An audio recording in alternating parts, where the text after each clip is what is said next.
Hi students. आज class ninth वाले बच्चों के लिए एक नया चैप्टर ट्रायंगल्स और देख रहे हैं हम लोग। देखते ही देखते चैप्टर 7 पे आ गए। चैप्टर 1 2 3 4 5 6 और हम लोग देखेंगे अब चैप्टर 7। चैप्टर 6 मैंने पढ़ाया था। चैप्टर 6 क्या था भूल गया। क्या था chapter 6? Lines and angles. Yes, lines angles मैंने पढ़ाया था लाइन्स एंगल पढ़ाया था। उसके बाद उसी से रिलेटेड, क्योंकि ज्योमेट्री हम लोग स्टार्ट कर चुके हैं और ज्योमेट्री का अब जो 7th चैप्टर स्टार्ट कर रहे हैं वो है ट्रायंगल्स। और ट्रायंगल्स कोई नया चैप्टर नहीं है आप लोगों के लिए। You have studied about triangles and you know various properties of triangles ना। तो थोड़ा सा रिकॉल कर लेते हैं प्रीवियस क्लासेस से, और जो कुछ नया चीज पढ़ना है इस क्लास में हम लोग सीखेंगे। ठीक है, तो देखते हैं ट्रायंगल्स क्या होता है, इसके बारे में समझते हैं हम लोग। ट्रायंगल्स लिखा भी है चैप्टर 7 ट्रायंगल्स। इंट्रोडक्शन क्या है? इंट्रोडक्शन उसका डेफिनेशन होगा। डेफिनेशन क्या होता है? Closed figure formed by 3 intersecting lines. अगर 3 इंटरसेक्टिंग लाइन कहीं पे क्रॉस करता है, मिलता है, इंटरसेक्टिंग लाइंस अगर मिलेगा 3 इंटरसेक्ट 1 1 2 3, तो ये जो क्लोज्ड फिगर बना इसी को बोलेंगे ट्रायंगल्स। नहीं, 3 लाइंस था यहाँ पे, ये 1 2 3, ये जो क्लोज्ड फिगर फॉर्म हो रहा है ये हो गया ट्रायंगल्स।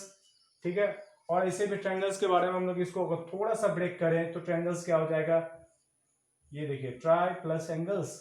और ट्राई का मीनिंग्स क्या होता है? 3, और एंगल्स तो पता ही है। एंगल्स क्या होता है? इंक्लाइनेशंस बिटवीन 2 रेज और लाइंस। 2 लाइंस के बीच का, जैसे ये और ये, इसके बीच का जो इंक्लाइनेशन हुआ ये एंगल्स। तो क्या हो गया? 3 एंगल्स। हम लोग 3 एंगल्स के बारे में पढ़ेंगे तो वो ट्रायंगल्स हो गया। ऐसे भी समझ सकते हैं। ट्रायंगल्स को ब्रेक किया, क्या हुआ? Try plus angles.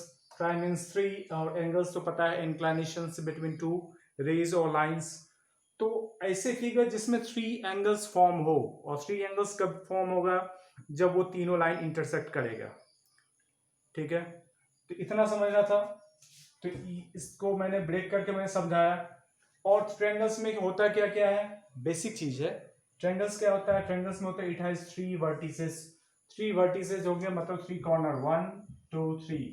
नहीं, ट्रायंगल देखेंगे इस तरह से 3 वर्टिसेस हैं, ए बी सी, कुछ भी लेट कीजिए, P Q R S, P Q R let कर लो, एल एम एन लेट कीजिए। तो ये वर्टिसेस हो गया, और एंगल भी 3 हो गया। ये एंगल और ये एंगल। एंगल को लिखा जाता है इस तरह से, angle A, angle B, angle C. इस तरह से आप लिख सकते हैं एंगल को। और वर्टेक्स लिखना होगा तो वर्टेक्स लिखेंगे, नहीं, वर्टेक्स लिखेंगे ए बी सी। वर्टेक्स एक पॉइंट होता है जहां पे एंगल बनता है। ठीक है, और एंगल तो पता ही इंक्लाइनेशन होता है। थोड़ा ध्यान रखना है। अगर केवल आप ए लिखते हो ना, तो ए केवल एंगल को नहीं दिखाएगा। ए एक पॉइंट हो गया, एक वर्टेक्स हो गया। अगर आप यहाँ पे ये सिंबल दे देंगे तो ये बताएगा एंगल ए, ये डिनोट करेगा एंगल ए को, और केवल ए लिख देंगे तो ये ए वर्टेक्स हो गया। ए एक कोई पॉइंट है। नहीं, देखो, क्लास करोगे ना कुछ जरूर कुछ नया सीखने को मिलेगा। तो ये समझ में आया, वर्टेक्स और एंगल्स। और 3 साइड्स होते हैं, 3 साइड्स तो दिख ही रहा है। तो ट्रायंगल्स में बेसिक चीज क्या हो गया? 3 एंगल्स होगा, 3 साइड्स होगा, 3 साइड्स होगा और 3 वर्टिसेस होंगे। नहीं, ये बेसिक चीज था। और इस क्लास में हम लोग क्या पढ़ने वाले हैं नया चीज, वो अब देखेंगे। ठीक है, तो देखते हैं क्या पढ़ना है। कंग्रुएंस के बारे में पढ़ेंगे हम लोग। थोड़ा सा पॉज करेंगे। हाँ बच्चों, अब देखते हैं जो इस क्लास में नया टॉपिक्स पढ़ना है वो है कंग्रुएंस ऑफ ट्रायंगल्स। नहीं, नया चीज नहीं है, क्लास 7th में आप लोग पढ़ चुके हो। कंग्रुएंस ऑफ ट्रायंगल्स का यूज भी किए हुए, लेकिन इस क्लास में, क्लास 9th में, कंग्रुएंसी क्राइटेरिया जो है उसको प्रूव करना है और फिर उसके बेसिस पे क्वेश्चन सॉल्व करने हैं। बहुत इजी है और इजी लगेगा भी है। नहीं, तो देखते हैं क्या होता है। हर एक चीज को हम लोग देखते हैं अच्छे से। कंग्रुएंस ऑफ ट्रायंगल्स, कंग्रुएंस का मतलब क्या हुआ? नहीं, कंग्रुएंस का क्या मतलब, इसका मतलब समझ लो ना तो सब कुछ आसान हो जाता है। तो कॉन्ग्रुएंट का मतलब मैंने बताया है congruence means equal in all respects, नहीं, इक्वल इन ऑल रिस्पेक्ट्स और फिगर्स। कॉन्ग्रुएंस मीन्स क्या होता है? इक्वल, बस हर एक चीज हर एक तरह से इक्वल होना चाहिए, नहीं, whose shapes and size are both the same, जिसका वैसा दो फिगर, नहीं, वैसे दो फिगर जिसका शेप भी एक जैसा हो और साइज भी एक ही हो। शेप्स और साइज दोनों अगर सेम रहता है तो वैसे फिगर को बोलते हैं क्या फिगर? कौन सा? कॉन्ग्रुएंट फिगर, नहीं, तो उसको बोलते हैं कॉन्ग्रुएंस। इसी तरह ट्रायंगल्स में भी लागू है, ट्रायंगल्स भी तो एक फिगर ही है ना। ट्रायंगल्स क्या है? फिगर है, पॉलीगन है ना। तो अगर पॉलीगन्स का साइड्स इक्वल हो जाए, एंगल्स इक्वल हो जाए, तो फिर क्या, वो भी कॉन्ग्रुएंट हो जाएगा। तो ये हो गया कॉन्ग्रुएंट का मीनिंग्स। क्या हुआ? इक्वल इन ऑल रिस्पेक्ट्स और figure whose shapes and sizes are both the same. ठीक है, थोड़ा सा एक पार्ट और पढ़ लेते हैं क्योंकि पॉलीगन हम लोग ट्रायंगल्स को पढ़ने वाला है ना, तो पॉलीगन्स के बारे में जानना जरूरी है। पॉलीगन्स में कैसे देखेंगे कॉन्ग्रुएंस? तो इसमें एक टॉपिक्स आएगा, इसमें एक क्या बोलते हैं, एक फैक्ट आएगा, उसको बोलते हैं कॉरस्पॉन्डेंस। कॉरस्पॉन्डेंस को कैसे देखेंगे? दो फिगर ले लो, दो ट्रायंगल ले लेते हैं, दो ट्रायंगल ले लिया, दिख रहा है, दो ट्रायंगल। ये सपोज करो A B C P Q R, नहीं, अगर ये लेट करो 4 सेंटीमीटर है तो इसमें ये 4 सेंटीमीटर है, ठीक है, ये 5 सेंटीमीटर है, इसमें ये हो गया 5 सेंटीमीटर, ये 6 और ये भी 6 सेंटीमीटर, ठीक है। तो इसमें देखो कॉरस्पॉन्डिंग है क्योंकि सभी साइड्स इक्वल है। इस फिगर का इस फिगर में देखो, ये एक साइड, ये इस साइड के इक्वल है, ये साइड इस साइड के इक्वल में है, ये साइड इस साइड के इक्वल में है, तो ये दोनों फिगर कॉन्ग्रुएंस है, नहीं, ये दोनों कॉन्ग्रुएंट है। तो कॉरस्पॉन्डेंस कैसे चेक करेंगे, कौन किसका कॉरस्पॉन्डेंस हो गया? अगर इस दोनों ट्रायंगल में लोगे, नहीं, in triangle A B C and triangle क्या लिखोगे? P Q R. पहले तो समझो कि पी क्यू आर लिखेंगे, लेकिन इसका नाम कॉन्ग्रुएंस में अदर लिखना है, दूसरा कुछ लिखेंगे हम लोग। पी क्यू आर मैंने लिखा ऐसे ही, ठीक है। तो इसमें देखो ए बी, ठीक है, ए बी किसका कॉरस्पॉन्डेंस है? ए बी किसके इक्वल में है? A B is equal to P R, A B is equal to P R, मतलब ए बी का कॉरस्पॉन्डेंस साइड कौन सा है? P R. तो इसको अगर दिखाना होगा ना कॉरस्पॉन्डेंस को, अगर ऐसे भी लिखा हुआ है ए बी इक्वल है पी आर के और पी आर इक्वल है ए बी के, नीचे दिख रहा है ना। तो A B correspondence to P R, corresponding sides क्या हो जाएगा? ए बी साइड है, इसका कॉरस्पॉन्डिंग साइड पी आर हो गया, और बी सी का क्या हो जाएगा? तो BC का कॉरस्पॉन्डिंग साइड कौन सा हो जाएगा? BC का देखो 5 सेंटीमीटर QR, ये हो गया QR, और फिर रहा कौन सा? एंड AC का क्या हो जाएगा? AC का कॉरस्पॉन्डिंग साइड AC का PQ, AC का PQ।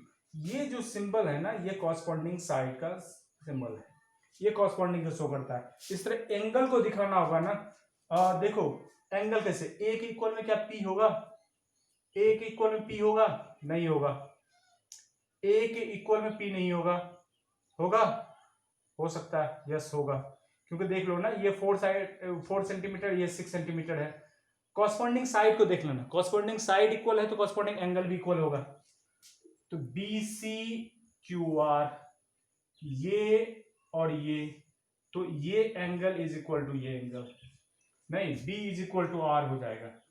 एंगल को दिखाना होगा, angle B corresponding angle to angle R, angle Q नहीं होगा, R होगा, क्योंकि कॉरस्पॉन्डिंग साइड को देखना। कॉरस्पॉन्डिंग साइड जिस साइड से जितना सेंटीमीटर का ये है उतना सेंटीमीटर का ये है, ये साइड ये इसके इक्वल है, ये इसके इक्वल है, तो एंगल कॉरस्पॉन्डिंग ये इसके इक्वल होगा, ये इक्वल नहीं होगा, ये एंगल इक्वल नहीं होगा, ये इक्वल होगा, ठीक है, इसके इक्वल ये होगा, ध्यान रखना है। यही कॉरस्पॉन्डेंस थोड़ा सा सीखना जरूरी है। और बहुत सारे क्वेश्चंस जो आते हैं क्लास 9th में, कंफ्यूजिंग क्वेश्चन जो होता है ना, अगर ऐसे बोल देगा A B C P Q R congruence है, क्योंकि साइड तो दिख रहा है, तो कौन किसका कॉरस्पॉन्डेंस है ये आपको आइडेंटिफाई करना होगा। नहीं, कैसे आइडेंटिफाई करोगे, तो साइड को देख लेना है, साइड कौन से किसके इक्वल में है। ए बी इक्वल है किसके, पी आर के, ए बी इक्वल है पी आर के, बी सी इक्वल है क्यू आर के, तो इसका कॉरस्पॉन्डिंग एंगल हो जाएगा B is equal to R, not B is equal to Q, ठीक है। तो कुछ यूनिक चीज लग रहा होगा, दिख रहा होगा, नहीं, कैसे हम लोग आइडेंटिफाई करेंगे एंगल को। समझ में आ रही हुई सारी बातें। फिर भी अगर नहीं समझ में आ रही है, क्योंकि ये वीडियो क्लास है, आप लोग का फीडबैक तो हम ले ही नहीं सकते, तो लाइव क्लास है ना, उसके लिए लाइव क्लास में फिर से हम लोग सीखेंगे। ये समझ में आ गया कॉरस्पॉन्डिंग कैसे देखेंगे। बी का हो जाएगा कॉरस्पॉन्डिंग आर, और सी का पूछे, सी का कौन सा कॉरस्पॉन्डिंग एंगल हो जाएगा, सी का कॉरस्पॉन्डेंस एंगल कौन सा हो जाएगा, सी का कॉरस्पॉन्डेंस एंगल फाइंड करना है। तो कैसे देखेंगे, ये 5 सेंटीमीटर, ये 6 सेंटीमीटर, मतलब एंगल जो बन रहा है साइड 5 और 6 से बन रहा है। तो अब देखो 5 और 6 कहाँ है, ये हो गया 5 और ये हो गया 6, इस दोनों साइड से बन रहा है ये एंगल, मतलब C is equal to Q. Angle क्या हो जाएगा भाई, C is equal to angle Q, समझ रहे हो ना। Angle C is equal to Q, ये कॉरस्पॉन्डेंस एंगल हो गया। नहीं, एक पैरेलल लाइंस में भी कॉरस्पॉन्डिंग एंगल होता है, अल्टरनेट एंगल होता है, तो वो ये नहीं है। यहाँ पे क्या कौन सा दिखा रहा है ना, ट्रायंगल्स में देखना है, समझ रहे हो ना। तो पैरेलल लाइन इसके पहले मैंने पढ़ा था, पहले पिछले एक्सरसाइज मैंने पढ़ा था लाइंस एंड एंगल्स में, पैरेलल लाइंस, उसमें भी कॉरस्पॉन्डिंग एंगल आया होगा, तो उसको इससे रिलेटेड मत करना।